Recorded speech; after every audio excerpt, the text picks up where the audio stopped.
Баршаңызға қайырлы күн достар. Менің арнама қош келдіңіздер. Бүгін сіздермен осылай тіске басар, яғни дайын лаваштан рулет жасау түрін үйрететін боламын. Ол үшін бізге дүкен сөрелерінде сатылатын лаваш, краб таяқшалары, укроп, жұмыртқа, огурцы және де майонез қажет болады. Ең алдымен осылай укробымызды майдалап бір келкі етіп турап аламыз да, майонезіміздің үстіне салып, қасығымыздың көмегімен осылай жақсылап араластырып аламыз.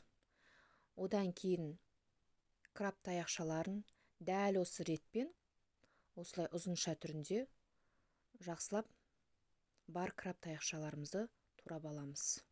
Дәл осы ретпен ендігі кезекте қиярымызды да, одан кейін жұмыртқамызды да дәл осылай ұзынша етіп барлығын турап аламыз.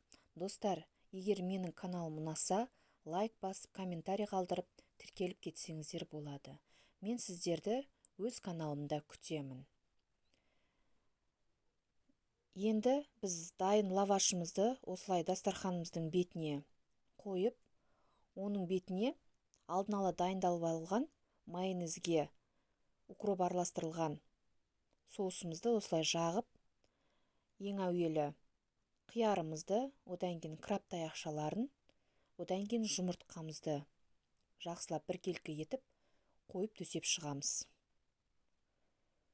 Содан кейін қолымыздың көмегімен арасында ауа қалдырмай жақсылап қысып, бір келкі етіп орап шығып, жарты сағат уақытқа холодильникке жібереміз.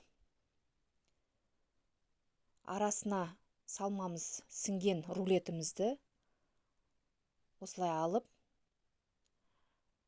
кез келген әсемдеу бойынша турасаңыздар болады. Мен осылай ұзынша етіп турап дайындап алдым. Жасалу жолын описание бөлімінен таба аласыздар. Сіздермен болған Гүлнұр. Назарларыңызға рахмет. Сау болыңыздар.